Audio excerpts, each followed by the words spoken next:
We understand that government is desperate. We understand that times are hard.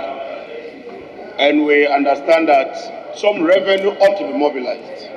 But Mr. Speaker, if you look at our tax system, every tax system ought to be fair. It ought to be efficient. And when we talk of efficiency, the cost of collecting that tax should not be more than the revenue that you will generate from that tax. So if you spend 2 cedis to collect 1 cedi, that means that that tax system is not efficient. And then there should be what you call equity. But more importantly, that tax system ought to be simple. What we are doing, Mr. Speaker, I can understand that as for professionals, for instance, if you need your professional certificate, and we ask that you comply with our tax regulations, we can understand. Already, these truck drivers, anytime they are going to re-register their vehicles, they are compelled to pay some money. Because the truth is that in this country, there are a lot of places where GRA is non-existent. If you take my district, the central Gonja district, for instance, the capital town, Bupe, GRA is non-existent. And so if the driver ought to be going all the way to Tamale to comply, it is just unfortunate.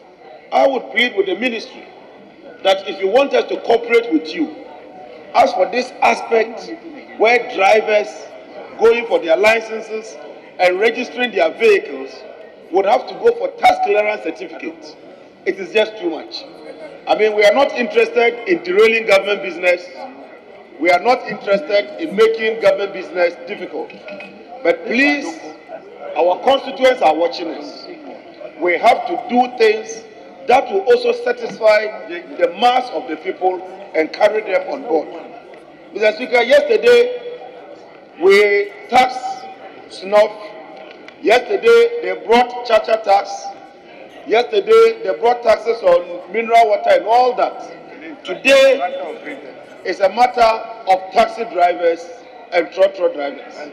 I think that even worse of all, the tractor operator who is operating the tractor deep in the farm has to go for a tax clearance certificate.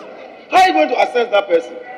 Because you must assess the person, look at the person's income, and determine the taxable levels that the person ought to pay. Because beyond a certain tax threshold, you are going to have a major problem. And so I will plead with the minister, this one, let's turn only this one down.